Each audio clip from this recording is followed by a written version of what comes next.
Hello, listeners. Welcome to the Dream Stream podcast. I am Yiskah Koock, here with my dream sister, Ellen Ronis. Hey, Ellen, how you doing? Hello, Yiskah. Hello, everybody. Nice to be here. It's great to see you here. I wanted to tell you, since we spoke about this in the last podcast, that you offered to help me go through my books. And Ellen did help me very much. I read her the titles and we thought about it. You don't really need that. And that's not one you need to keep. So I want to say I have two big-ish boxes filled with books to try to sell at the yard sale and then ultimately give away to a library. Wonderful. Yeah. Does that feel good? How's that feel? Oh my gosh, it feels so good. Right? But of course, then I'm second guessing myself. They really want to give this one away? And I'm like, don't second guess. Yeah, for some reason I had that idea this morning because I think I'm really good at doing that sort of thing, like getting rid of things, sorting through. I'm organizing. Pretty organized. I'm very organized and fairly minimal. I wouldn't say minimal, but but I had this thought that, people are so attached to their stuff, right? They just get emotionally attached to it. So I had this thought that if I was ever going to do this as a professional thing, which I think I might, that I would say, okay, we're going to get rid of this. I would take it and have, and like, if in 1 week you did not think once about that item of clothing, that book, that tchotchke, whatever it is, it's done. If it's still in the back of your mind, I'll give it back. Okay, I love that. Way to do it, right? Because then it's sort of like easing him. Yeah. There's still boxes, in my basement from when I moved here 13 years ago that I haven't reopened. And so you figure, okay, just toss them. I'm not going to bring them to the next. You probably don't even know what's in this one. I mean, I have no idea. I mean, one was office stuff. So I imagine just office stuff, clips and staples, and that actually might come in handy, but right now it's all going. Yeah, I mean, another way to be a facilitator of things like that would be to say, let's say you have a box of office stuff and that it's office stuff. Before you even go through the box, ask yourself, what office stuff do I need? If it's not, if what is in that box is not on your list of what you need, right? Bye-bye. Okay, I'll do that. I will do that. I'm going to call upon your services when I get to the basement boxes.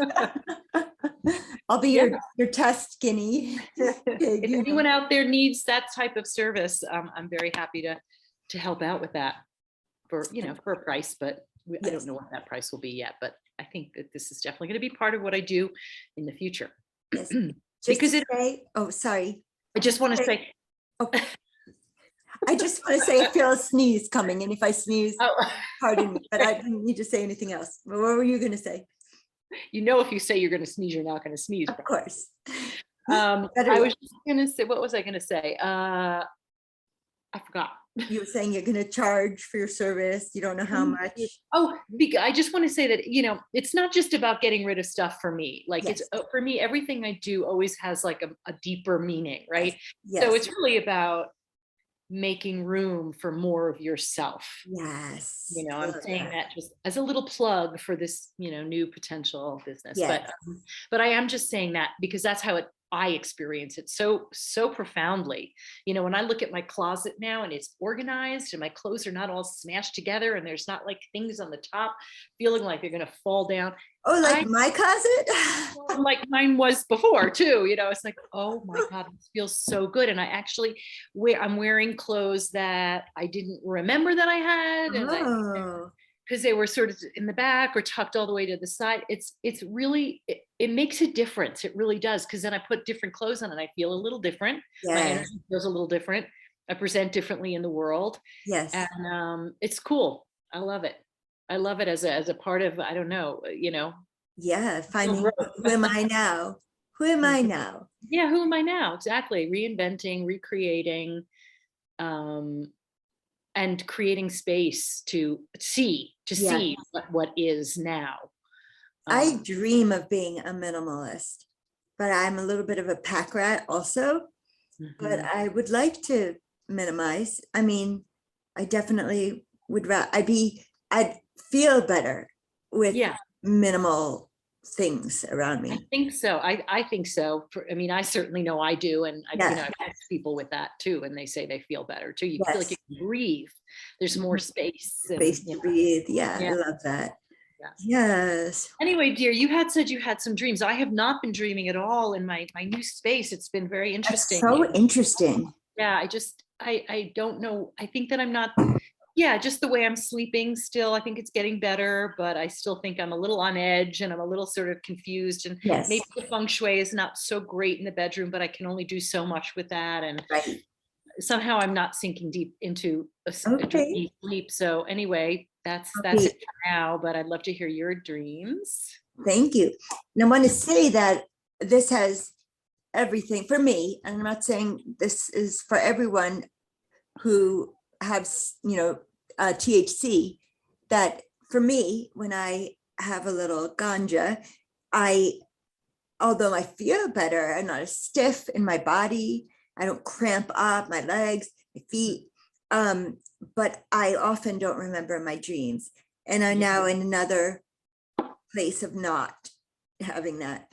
And I'm dreaming. So it always comes down to that, your medicine or your life interests, which do you choose? Well, I kind of want both. So, but okay, so this first dream I had a couple of nights ago. So I dreamed that I was hooking up with Bill Maher. And I think I was saying to him, oh, I've wanted to do this for such a long time, which was news to me. I mean, I love him. I love his humor. And he's also absolutely the opposite of me in these ways. He doesn't believe in marriage. He doesn't believe in having kids, and he's an atheist. So me, I'm a woman of faith, and I have kids, and I don't know about marriage, but I'd like to meet a mate. So that was interesting. So and I should have saved that for till after the dream. So here's the dream. I'm at some kind of like highbrow get together, like maybe movie stars or like famous people. I don't remember exactly what the clique was, but and we started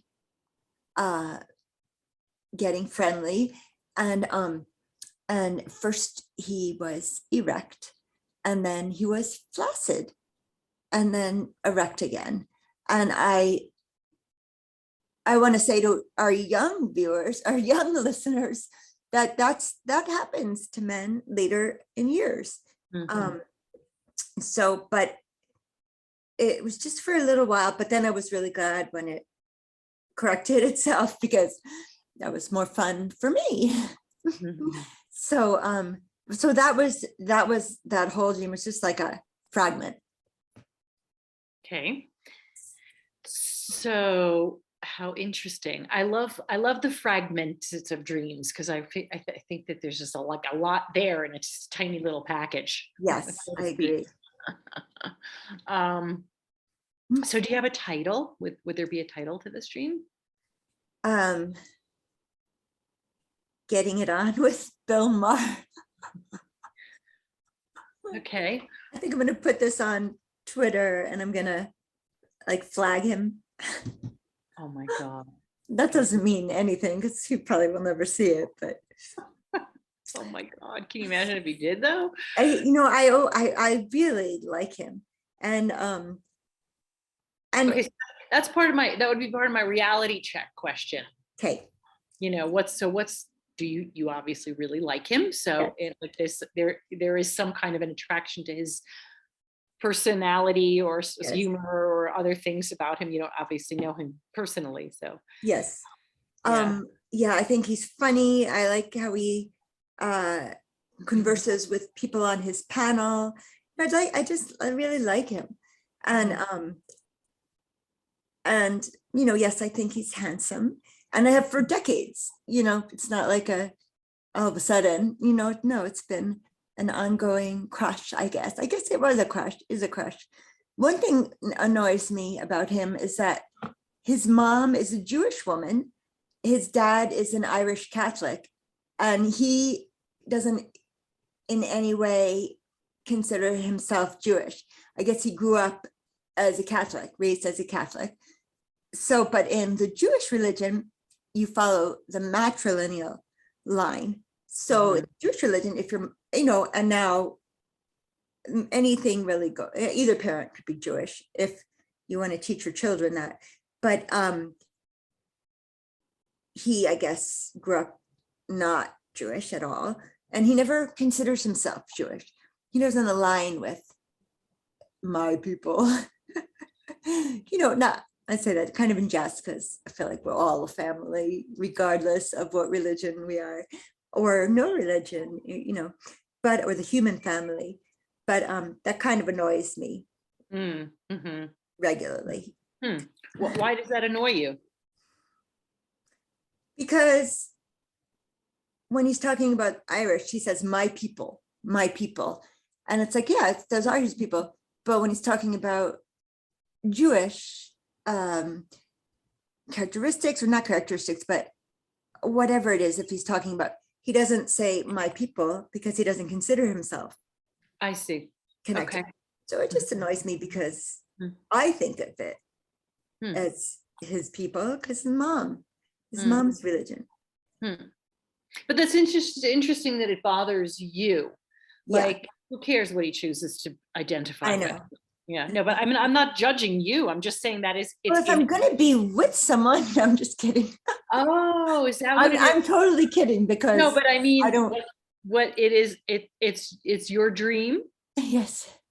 So the fact that clearly somehow is upsetting or annoying, as you put it, like to me, I suspect there's something to that. I'm not really sure what, but I guess, there is some kind of the fantasy of like the one thing that's imperfect that might not work if you were a couple. Oh no, there's more than that. I already named them atheist.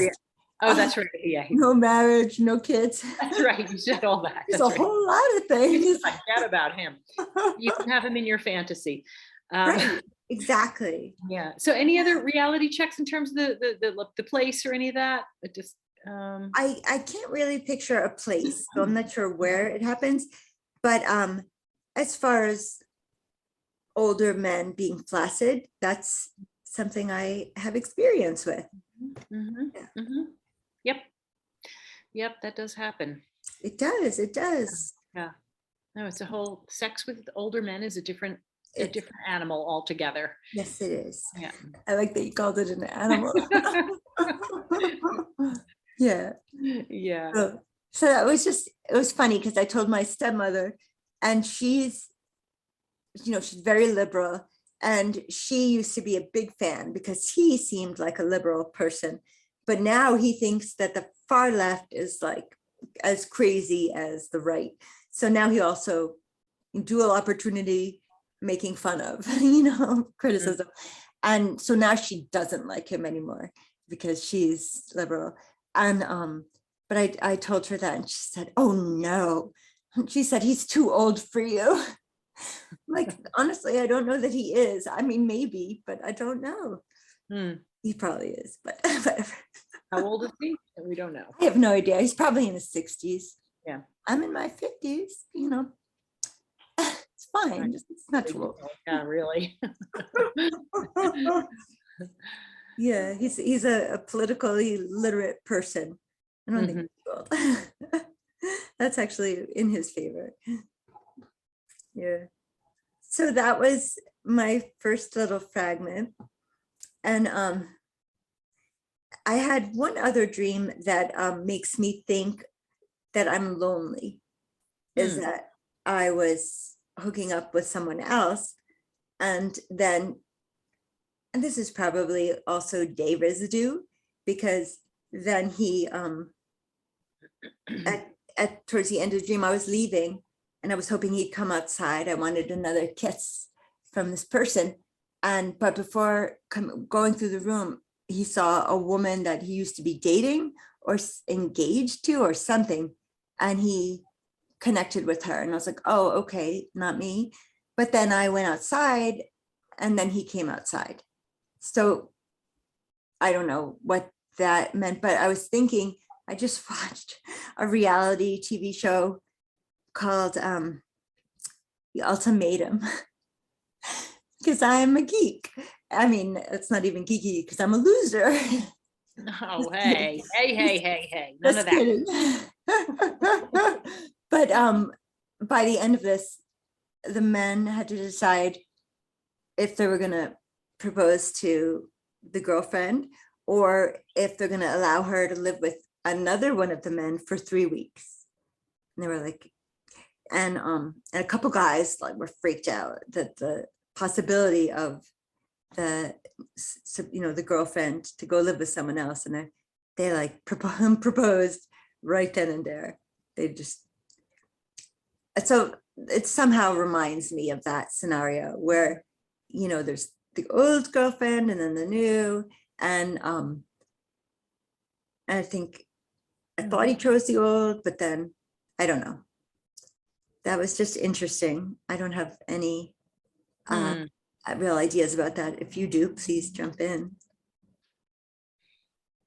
I mean, I am finding it interesting that both of the dream snippets were of hooking up. I know. So, I mean, yeah, it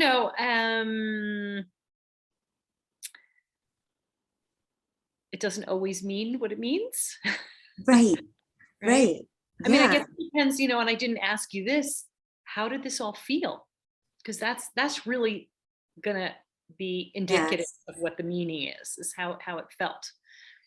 I know you like the difference between how you felt in the dream and then how you feel when you wake up. Yeah. So in the dream, I felt a little like self-conscious and then like, oh, I felt like maybe I was doing something wrong because he might have been with this other woman. But waking up from it, I did also see the similarity with the Bill Maher dream and this one. There, I felt so I was kind of thinking thematically. Yes. Yeah. I mean, I don't know that if it is what it is, it makes sense that you'd be longing for that or craving that. And, Yes, it does. that just being alone. I know, I get that. I'm a little older, so like the craving for sex is a little different. I'm not that much younger than you, hon. Are you? I don't know. Is this okay to like talk about him? Sure, I'm 52. Are you in menopause? Not yet. Yeah, so that's what makes the difference. Oh, okay. Not the number. Yeah, I'm not at all, and I'm like, what the heck, man? Aren't I old enough? No, 52. I wouldn't have been if I didn't have a partial hysterectomy. I probably wouldn't have been in menopause. Oh, okay. I would have been like, I think I actually stopped cycling probably in my late 50s. To be honest. Yeah. Okay. But I didn't have a uterus. I'm not going to rush it then if knowing that your sex drive goes way down. It just changes. Okay. Yeah. I'm just going to say that. I don't want to bad mouth the whole experience, but it's not easy. It's not an easy journey on the woman's body, psyche, energy. Really, it does a lot of different things. Yeah. And that's definitely one of them. Like you're not hormonally, like the impetus for sex becomes different. Okay.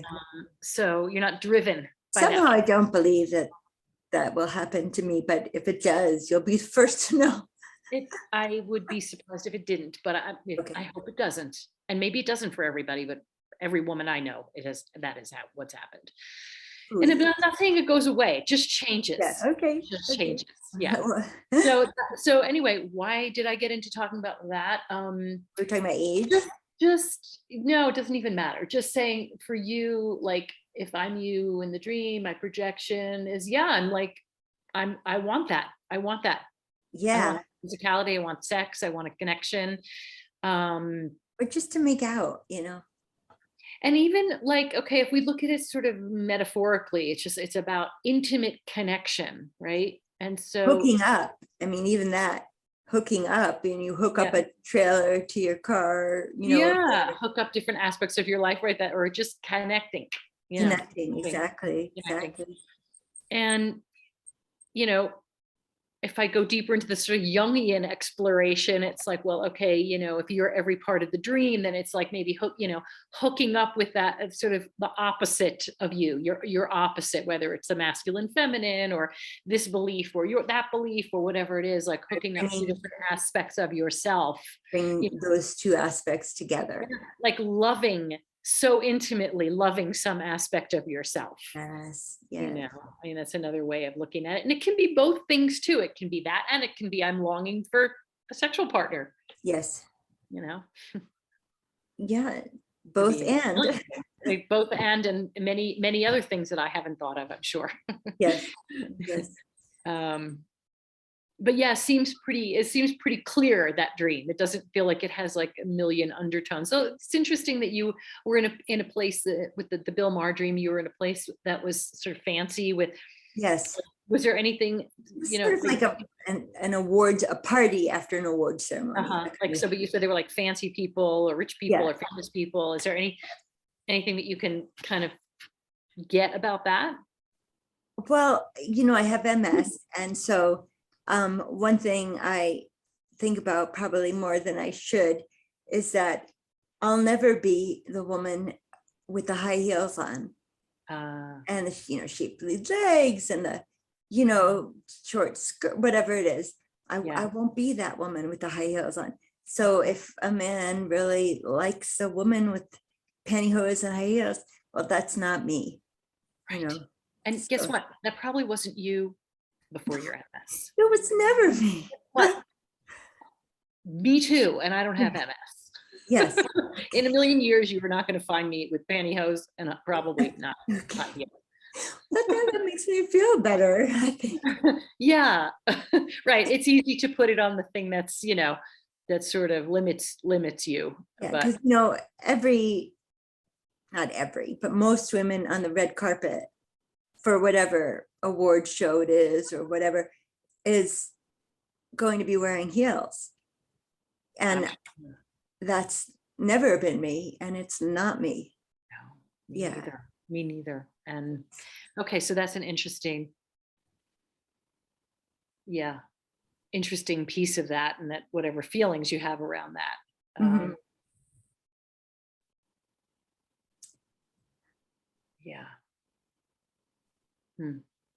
Something about impossible, the impossibility as the, I feel like I'm getting a download. Sorry for the silence. All of a sudden I was just like, it's not clear. Okay. The impossible, possible, what's happening? The impossible becomes possible. I don't know, maybe in the dream world, we get to experience what seems impossible in our waking life, that so we have the pleasure of experiencing something that we're not experiencing in our waking life. Yes. I have a whole active imagination prayer thing, not thing, but a prayer walk. It's a prayer walk that I do in the liminal places between sleeping and falling asleep and sleeping. And the last vestige, the last place within this walk is manifestation. I joked around and called it the manifestation station. But and I realized I had like 5 things I was manifesting, and then I think I realized I have to put more energy into manifesting healing from MS.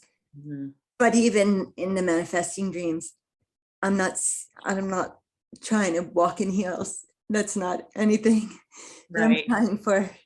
It's just rather walk barefoot, and yes.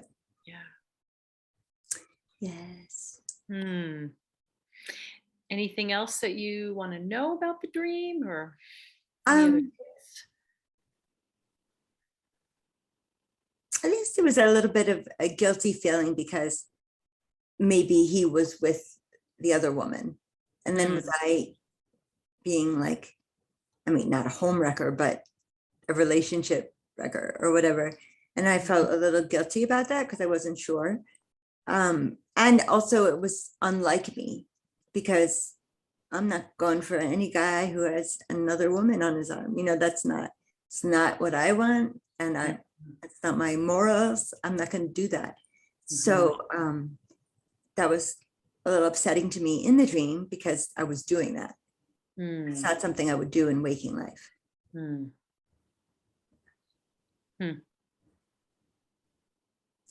Yeah. And then I have a third dream, which is nothing like the other two. I had a dream that I was driving with my soon-to-be ex-husband to pick up our son from camp. And there was a big group of kids all just playing.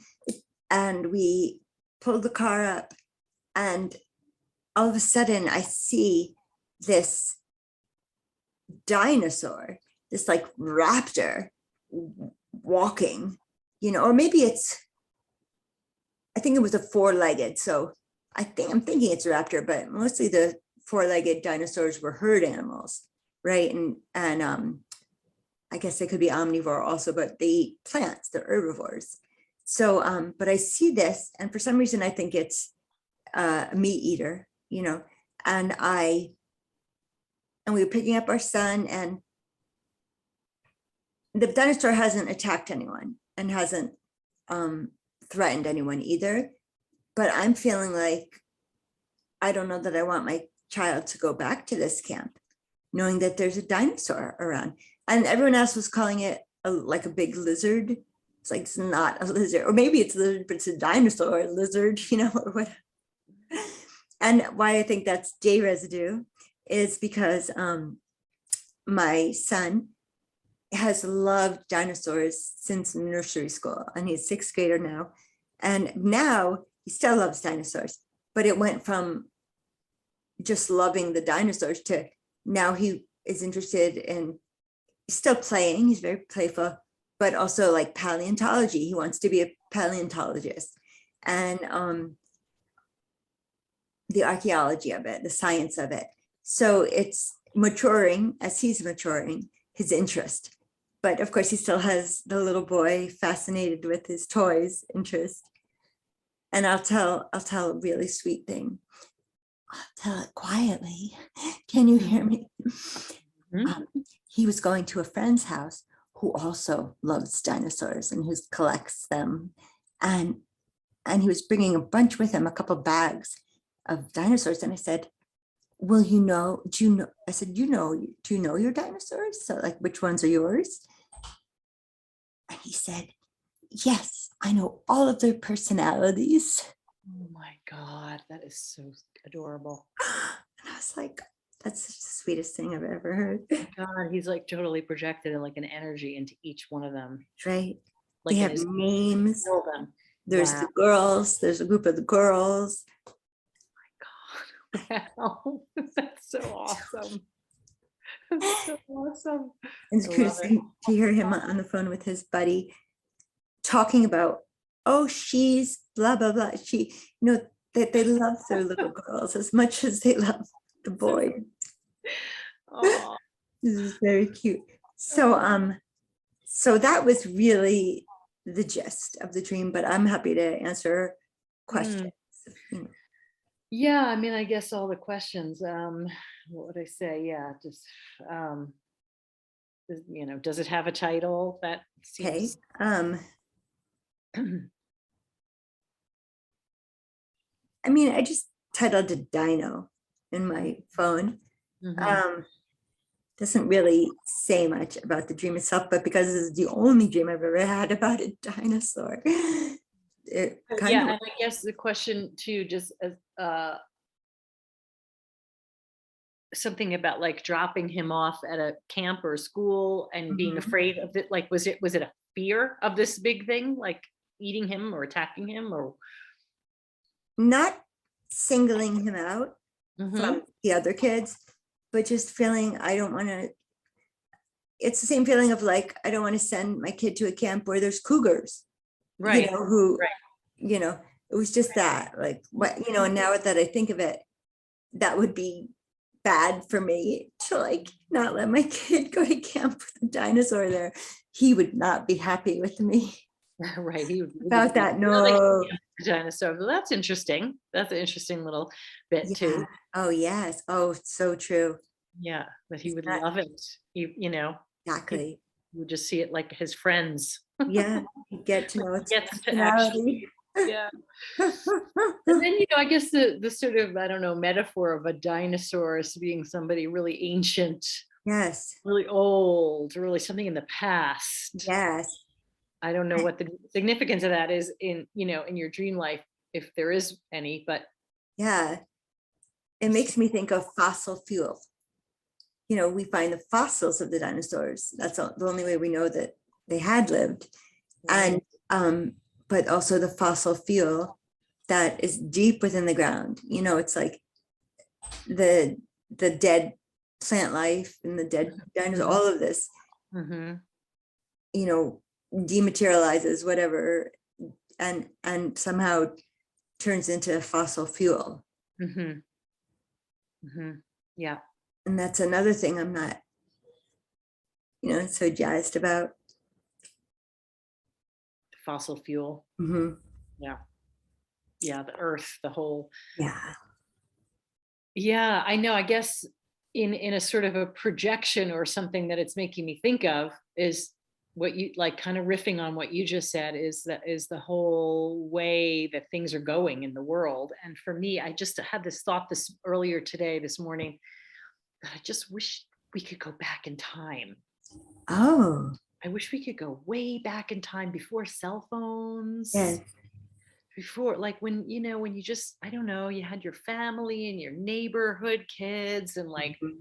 there was a sense of community. I mean, not everyone had that, but Right. just where things were so much simpler, and we didn't have like a million thousand different drugs to take to feel better, feel less depressed, less anxious, and more of this, less that, Mhm. like there wasn't this kind of addiction to Yeah. not feeling things and to not thinking about things. It's like we just, I don't know, maybe I could be just waxing poetic about what used to be, but just there was a part of me that was thinking about Right. somehow the like So time carefree. dinosaurs. You don't have to pay rent. You don't have to buy food. You don't have to Yeah, like you live, job, earn money. tribes and your community. I don't know. I mean, I Mhm. never really lived like that, but Right.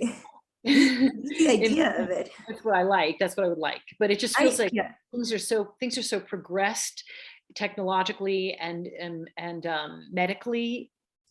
Um, yeah. I'm reading a book about dopamine actually. Oh, I really? forget the name of it. It's by yeah, I can't remember what it's What have called you right now. learned? Hmm? What have you learned about dopamine? Well, that there's so many different ways to get dopamine. There's food, sex, gambling, drugs, too much Jogging. TV, exercise, and there's a million different things that create. And it's like dopamine is we need dopamine, right, for the balance. But when you get too much dopamine via things like drugs or like the addictive behaviors, any Yes. could be too much TV, whatever, Yes.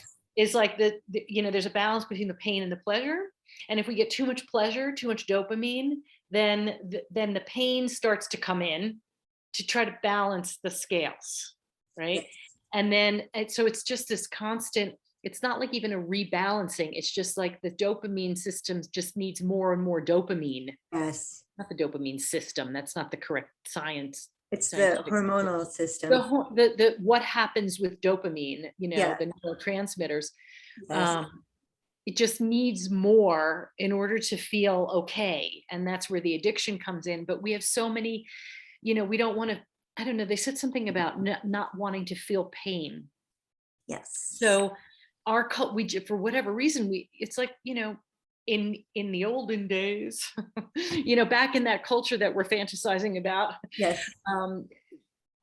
you just had an experience like, oh, something was uncomfortable or it was a little painful, and then you just figured it out, or you took care of it, or you talked to someone about it, or I don't know, I don't really exactly know what I'm saying, but we didn't have all these drugs. It's like, oh, I don't feel good, so I'm going to go take like an antidepressant or an anti-anxiety or Adderall because I'm too hyper, I have too much energy, whatever, there's so many things now that people can take, and people and we're addicted. I mean, and we need more and more. I'm not, I didn't go that route, but we all have some version of addiction to pleasure. We just want to keep feeling good because or not feeling anything. Or not feeling anything. But the truth is that it's okay to feel a little bit. It's okay to hear your own thoughts and not fill in your boredom. And I'm saying that in air quotes for those who can't see, boredom, like we don't want to be bored, but it's like being bored. It's like just having nothing to do. Like you actually, that's where ideas get born. That's where a new thought comes up when you just don't have anything in your earbuds. We're not listening to 10 podcasts and watching 6 shows at the same time. Yes. So I'm not really sure how that plays into anything about your dreams, but it's true. The first glass of wine you have, you might feel tipsy, but then in a couple months, you're going to need to have 2 or 3 glasses of wine, and then even more than that, and even more than that. So, and then even when you don't feel good from those many glasses of wine, and you're like, this isn't working anymore, we're still addicted to the notion that something will change, and so we can't stop because we don't like that because then there'll be pain, right? When you break an addiction, there's pain. It's pain to come off drugs and stuff. I mean, it's a real, very intense physiological and emotional and energetic process.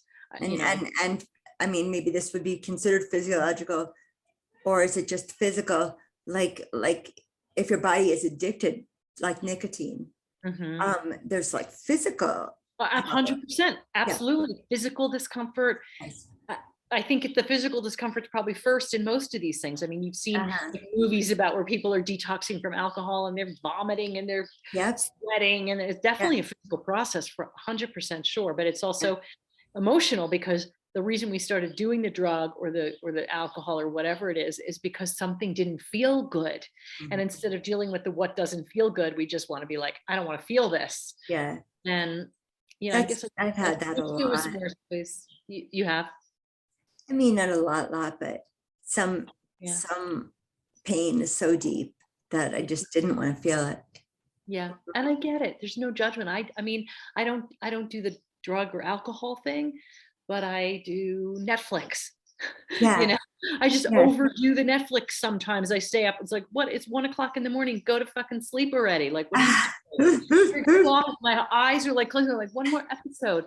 What is that? That's an addiction. And I don't do that every night, but I get into periods of time where I do that. And so I recognize that as an addiction, and I recognize it as something, that I'm not wanting to, I don't know. I'm not sure exactly what it is I don't want to feel, because I certainly feel plenty and I deal with plenty, but whatever. So have you seen the movie, The Adam Project on Netflix? Yes. You told me about that, and I watched. I have seen it so ridiculously many times. And one of the things he says is, enjoy yourself. It's later than you think. Well, that just about stopped my heart. It's like, oh my God, I'm in my 50s now, and I have so much left to do with my life. So I can't check out yet.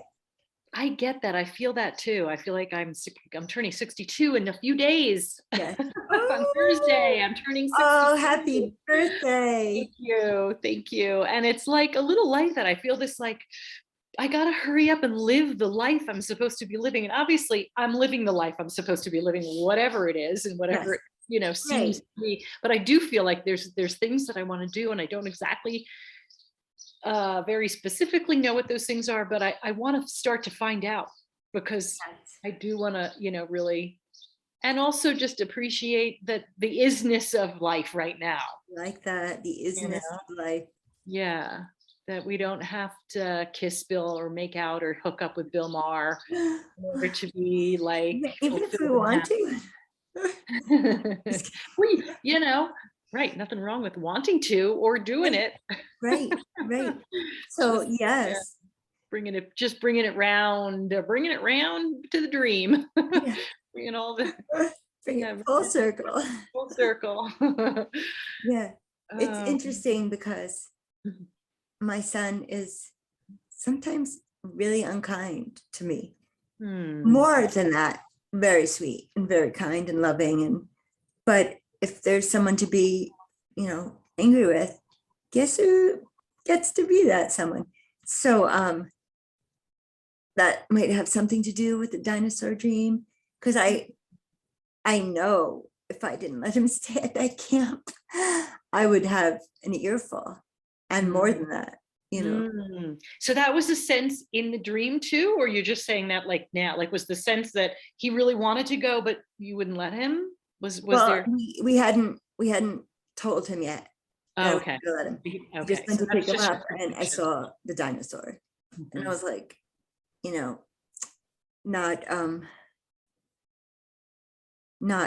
was not going to let him. Ooh, the drum thunks. Did you hear that? What was that? The drum. Do you see over my left shoulder? Yeah, I did hear something. Oh God, that's so weird. Sometimes it thunks, and I always try to pay attention because that is really odd. Like, is there, maybe it's a barometric pressure thing, or maybe it's like might be spirit. One of the windows. And I ask you, what's the difference? Of course, I know. I have a window slightly open over there. Yes. Yeah. Well, that's sorry. I was just going to say that's what I was thinking when earlier before we started recording this. You and I were talking about the intense wind that we're having here in New Mexico. Yes. I mean, very, very intense, insane kind of wind. Yes. And I'm in a new house, and there's a lot of weird noises and things that are sort of clunking on the roof with the wind. Yes. And in the middle of the night, I heard a knock, knock, knock, like literally, like it sounds like someone's knocking on the door, and a couple of times, and I was freaking out. But then I started to wonder, like, well, maybe it's like the spirit of the wind knocking on the door, saying, hello. Why not? I believe it. But Bill Maher never would. No, but he wouldn't, because he's an atheist. Yeah. Can't have that. Can't be hooking up. Yeah. And I have no problem with atheists. My son is my older son is an atheist, and my dad was agnostic, which I felt was a more humble way. There's a difference. I mean, you just don't know. And right. Atheist is saying, I believe there's no God. And right. Agnostic is saying, I don't know. Right. There could be, but I don't know what it is. That works for me. I mean, that works okay for me, because I kind of feel like that.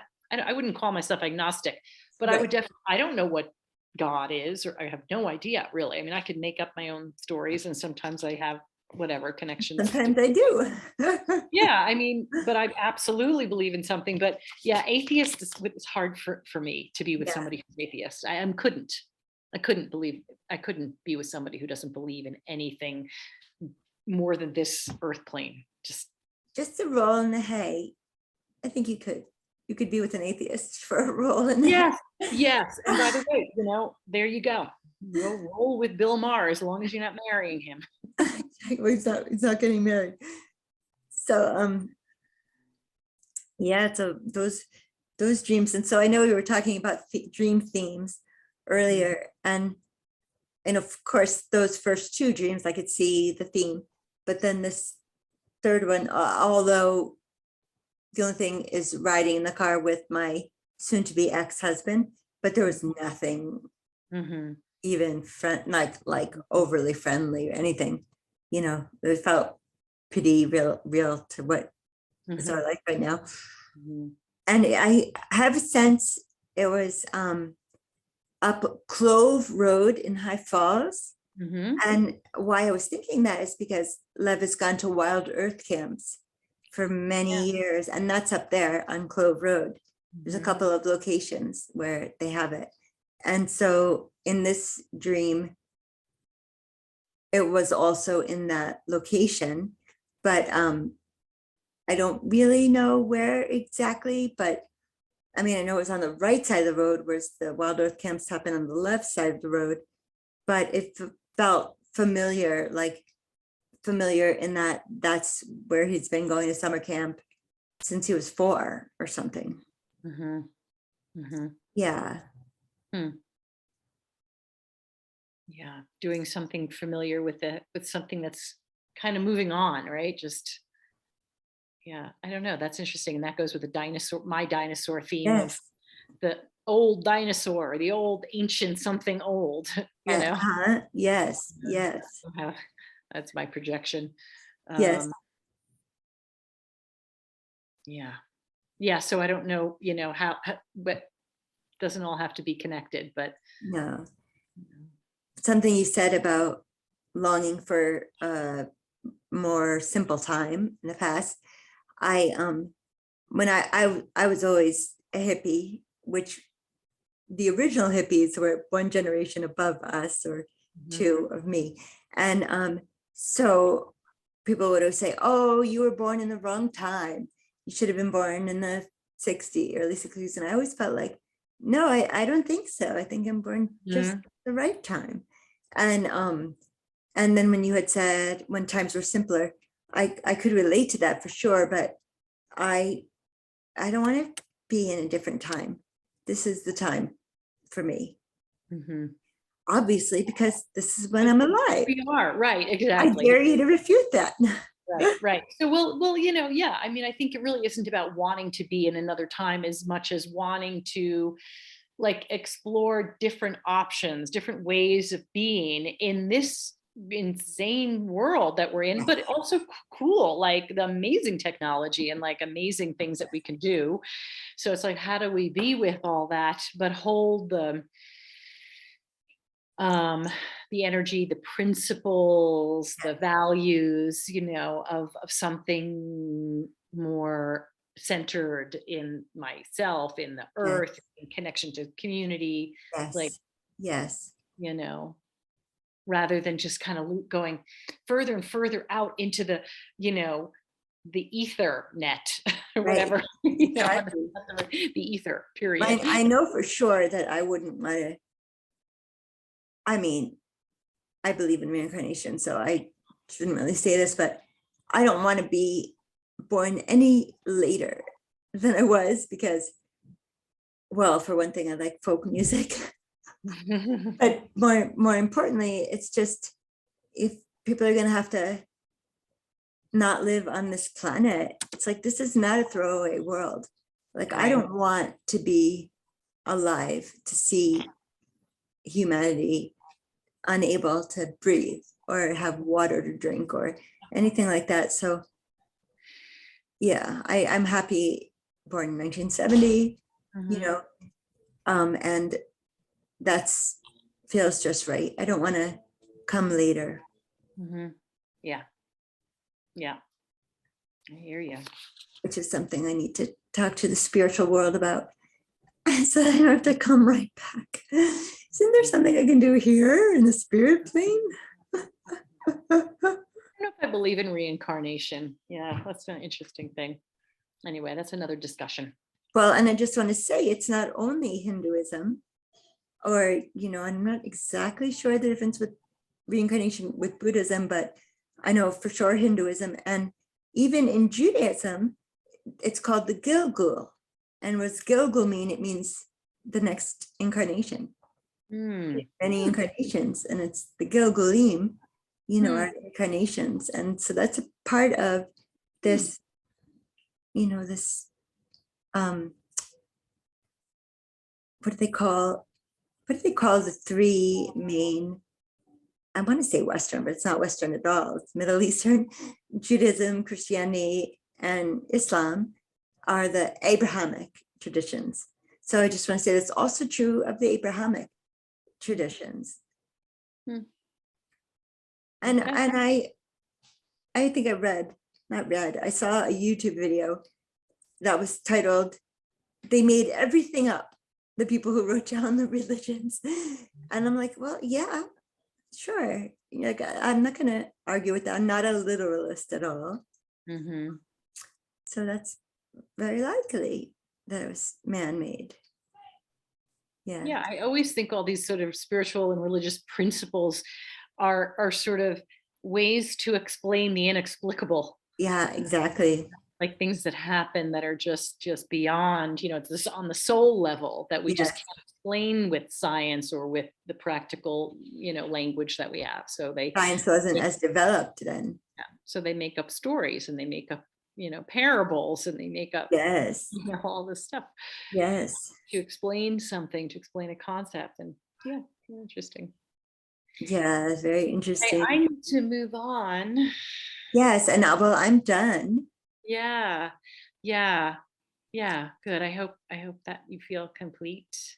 I do, and thank you so much. Thanks. I love the act of dreaming and then talking about our dreams to invite more dreams to come. That's just right. Yeah, that's awesome. That's awesome. I hope that wears off on me a little bit. Wonderful. And I just want to say, I think this is our 99th episode. And so our 100th episode will be coming next week. And I want to invite our listeners to write to us about a dream and be on our 100th episode. Let's kick off the 100 and then forward with some group dream work. Yeah. And you can either write to me in the comments of this dream, of this YouTube page, or again, I have a Facebook page called, I do have one called Living Dream, but the Dream Stream podcast is my YouTube page, and the Dream Stream on Facebook. So great. Yes, I encourage that as well. Anybody listening, just have some fun with us and talk about your dreams, and maybe get some deeper meaning and pathways forward. All kinds of things can happen. Yes, and that's happening in my manifestation station. So why not in waking life too? Yeah. Okay. Well, Ellen, thank you so much. You're so welcome. My pleasure, as always. It's always good to have a dream buddy to definitely share with. Yeah. Yeah, I agree. I think it's really vital for me to have someone to share that with. Absolutely. And go deeper, not, you can tell anybody your dream and they go, that's weird. It's only a dream. People don't know what the hell is, if you not share only like, wow, that's weird. Or that, whatever. And it's whatever. I get it. Because I listen to a dream and I think the same thing. Yeah. Well, so yes, so listeners, please join us and let's explore your dreams too. We really want to do that. I know I say that almost every podcast, but that's something we're really wanting to do as a service for whomever feels that they would like to do it as well. Yes. Thank you for joining us, and Holamod Metukin. Bye-bye.